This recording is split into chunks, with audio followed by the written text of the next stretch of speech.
it started out by my interest in Italy started out by studying at the University of Iowa all about the artworks that have created, and so many have been created in Italy that that it was really the best place to go and see fine arts, the best place in the world, I think, to see a lot of art that is really good art by many great artists. Sure, there are artists from all over the world, but they do congregate, it seems, in Italy a lot. And that's why we came here to visit Italy and see some of these wonderful art treasures that belong to Italy, but can be seen by people all over planet Earth.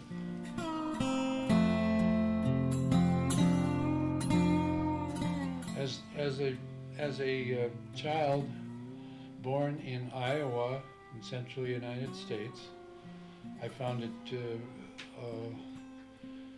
it was just being a farm boy was quite a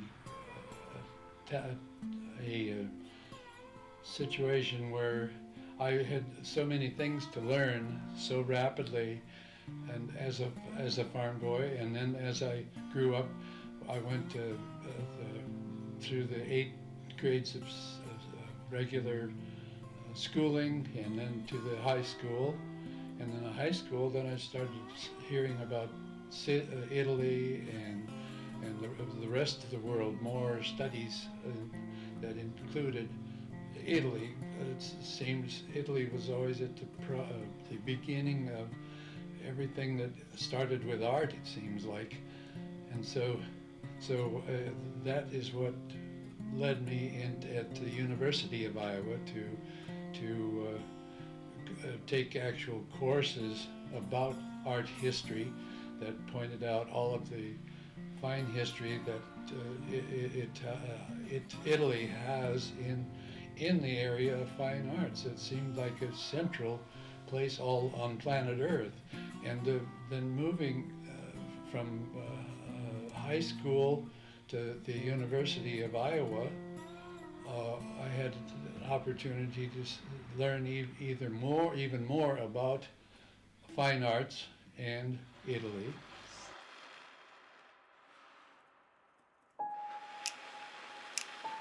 So after my life growing up on the farms, I joined the U.S. Navy, and in the U.S. Navy, I took another step to a much larger study of planet Earth, because the Navy allowed me to travel and visit other countries that I would never see before. We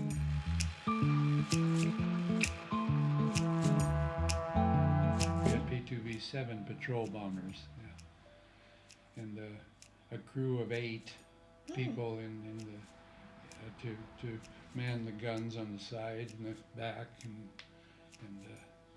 for battles, for air battles.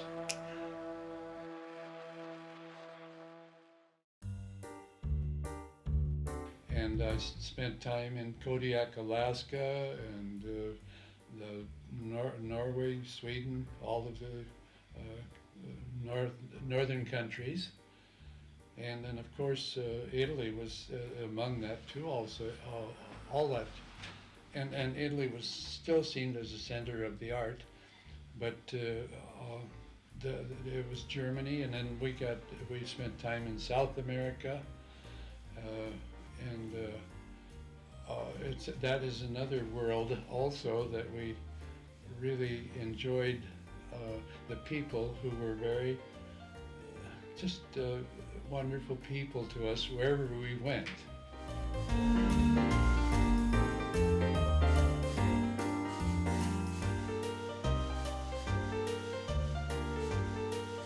After during my time in the Navy, I was introduced initially to Aerospace and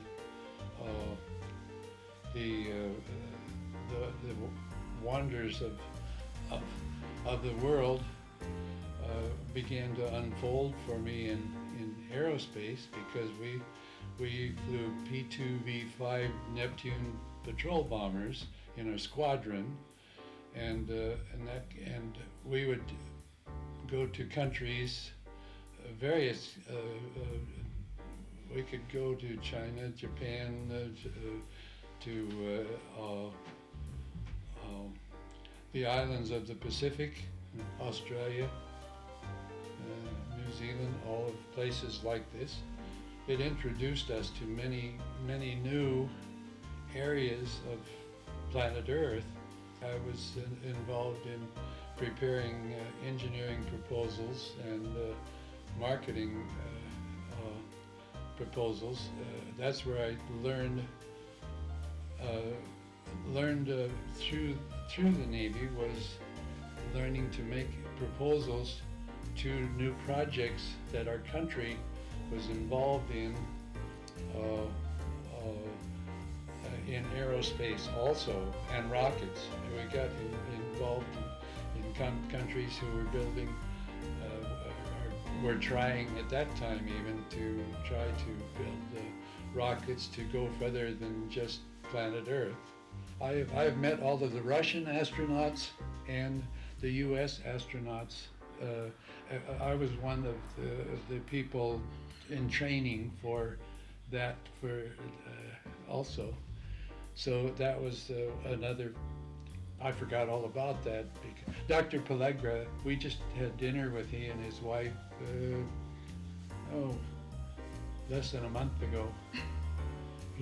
Dr. Pellegra, he's the chief of medical services that trains the astronauts for the flights to other planets.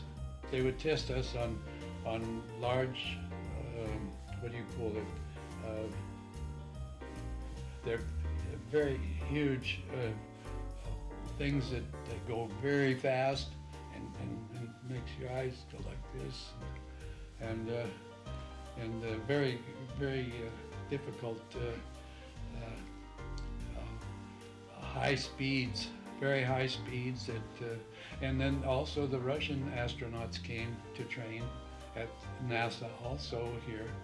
It was the training was sometimes they would train us up to the point where we would black out.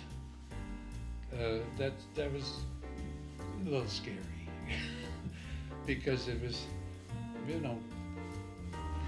necessary forte for to stand the wheel faster, and then if you go like that, people special trained for very many different things. They were, well, maybe through 35 years old, and I was 20, I think, maybe before I was 20, as a matter of fact. I was being trained for. We were trained, though, to be ready to accept aliens if we could, and to work with anybody like that too. So it's been an interesting life.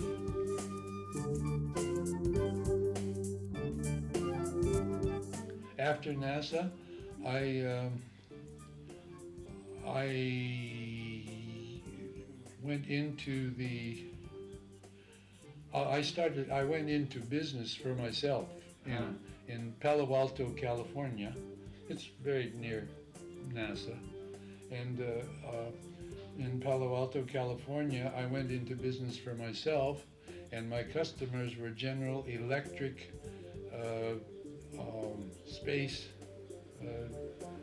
people, and also Space Systems, Loral, another large company doing things for space. And this was all space work, basically. And very interesting space work, because when you're on the centrifuge and you're ready to go, it's necessario forte.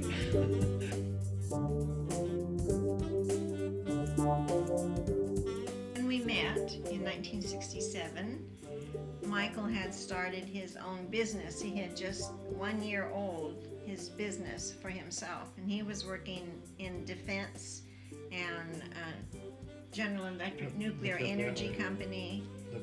He had many big companies, FMC Corporation, a lot of defense work. General Electric, tanks. General Electric nuclear. Yeah, Lockheed and did missiles.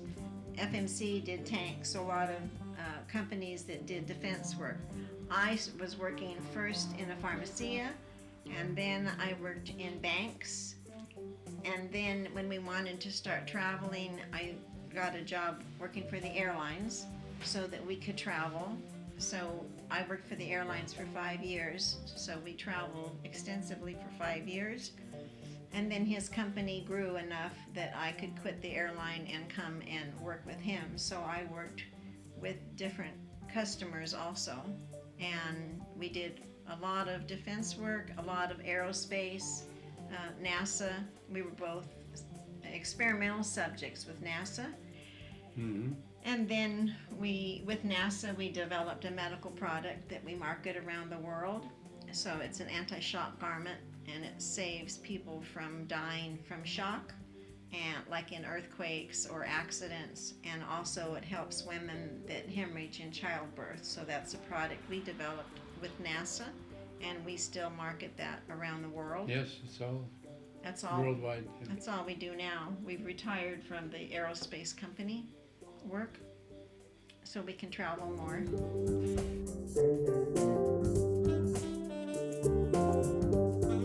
In America, it's very easy to work if you have the desire to try anything. It's such a free country that anybody can start any business they want to.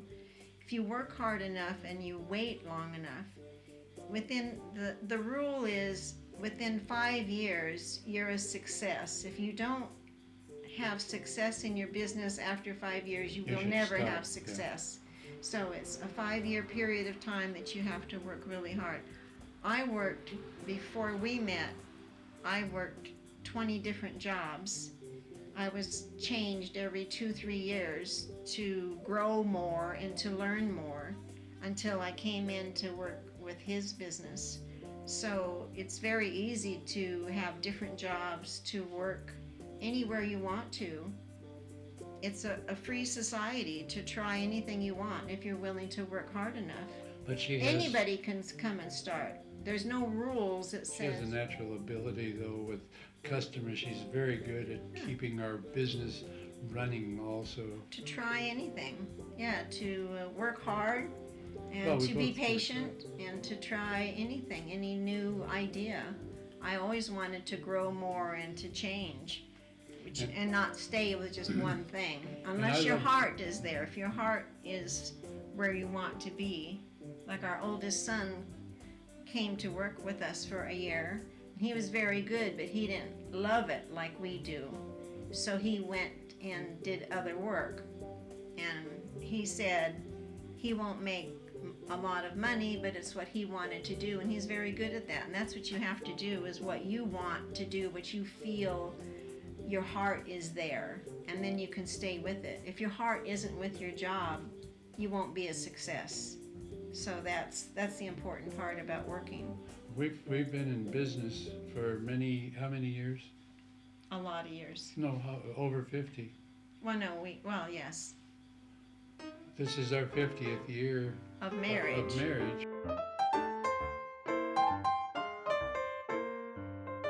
So we met in California. I was 24, he was 35. I was invited to a party through my brother, and he was there. And when he walked in the door, I went, whoa, whoa. And yeah, so we met in September, and in October, he asked me to marry him. In December, he gave me my ring. And in February, we were married. And now we've been married 50 years. So it was very different because I'm from California. He's from a small farm in Iowa. And his life was much different from me. But we managed We've for had a good 50 life years, and we both had the same interest and worked together in aerospace. And then we began traveling, looking for family history. And we first came to the small village of Selci because we wanted to be with the Italian people. We wanted to learn about Italy. So we came to this village and loved the people and the central location. And from here, we've lived now for 16 years in our little house. One of the things that you've kind of skipped over is the fact that she is so good at keeping records and doing things right that I would not even be in business if it wasn't for my wife. Oh, you are so cute. Well, no, really, I say that with honesty. It's honesty that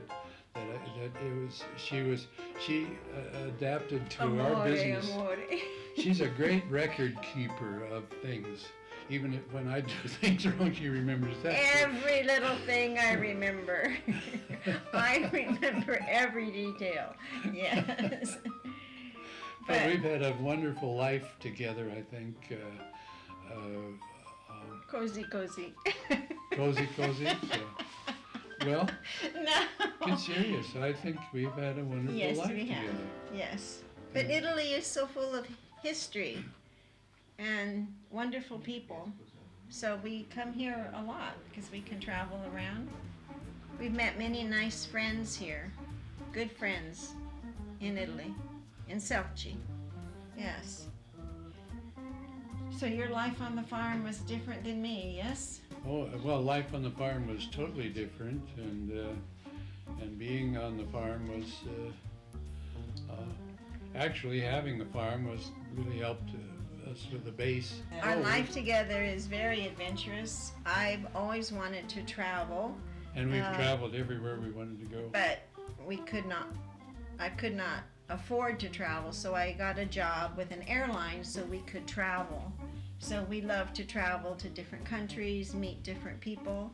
So our life is still very adventuresome. And we know people Yes. in every place on earth practically. Well, as a result of we our both have the travels. desire to travel and to live life to the fullest every day. Yes. And we do. Yes. When we met, I'm from California, which is the west coast of the United States. A very different life from his life in Iowa. the farm in Iowa. So you used to have to walk, what, a mile and a half to school? A mile and a half to school. In the snow. And the teacher would have to put my feet in cold water, not ice water, but cold water to slowly thaw them. They're frozen. My feet would freeze walking to school every day. So I got pretty tough that way, you know. And then you said when the schoolroom warmed up, then your feet hurt so they much would ache as so they much warmed I'd have tears in my eyes. That every day you walked a mile and a half to school and from school. And so one time you told me when your parents were driving in the snow, the roads are very straight, and you were 7 years old, and they tied a rope to you and to the front of the car, and you had to walk in front of the car. To show where the edge of the road was. You couldn't find the road, so I walked in the snow alongside so the car would stay on the road and not down in the ditch. And so and also on the farm you had your own cow. You milked a cow. Oh, I started with one cow, but we had many cows that we would. What kind of animals did you have? We had chickens. How many? 1,000 chickens, and usually 50 to 70 animals, cows and horses. Horses we had just four 4 or 5, I think. And you have pigs? Pigs, we had maybe 50 to 100 pigs every year. And what did you do with the eggs from the chickens? With 1,000 chickens, you had a lot of eggs. Well, no, we would take them, we would put those in cases, and we would take them to the store and trade them for groceries. That was how we lived on the farm. And you helped your mother feed the chickens? Oh, I helped her feed the chickens and helped her with many of her chores. But she loved to take care of the chickens, and I was usually in charge of the hogs and the cattle. And then what else did you do on the farm? Because you had the cows, so you had fresh milk and cream. What did you do? We had fresh milk. We would make ice cream. And tell me about making ice cream. Oh, well, we had a 1.5 gallon freezer, and our stock tank would freeze over, in the winter, and then I would get like an axe to split that and put that into bags of ice, and then the bags I would beat on them with like a side of a hammer or actually the side of an axe, but that would make it enough so that it would keep the ice cream freezer iced enough to freeze the ice cream. And how much ice cream did you make? 1.5 gallons every day. And when did you eat it? Same day sometime. No, my mother and father and then would sister. you make another container for? Oh yes, I would make a second container for the next days. You would eat ice cream in the morning. I loved ice cream, and I still love ice cream. Several countries we still want to see. We want to go to Russia. We want to see St. Petersburg. We want to go to Croatia.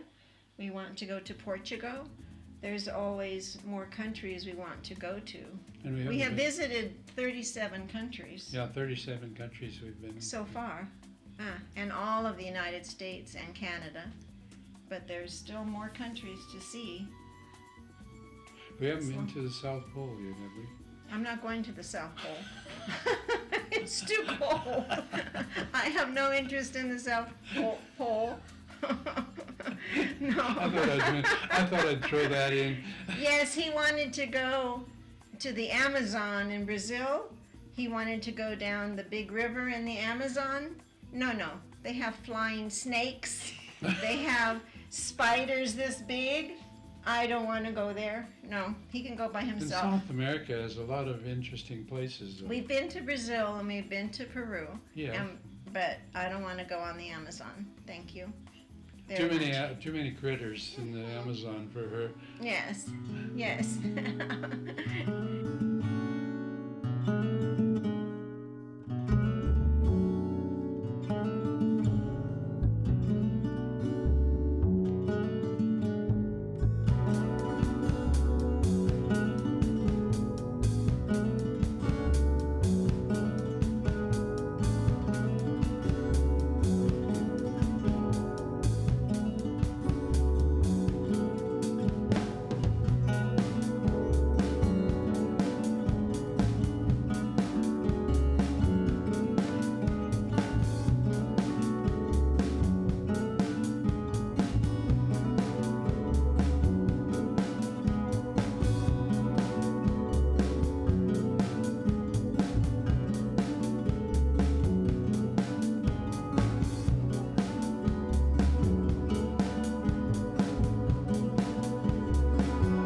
She asked if you see some aliens. Any aliens. Oh, aliens. I said aliens. No, I didn't meet any aliens yet. but some people are near aliens.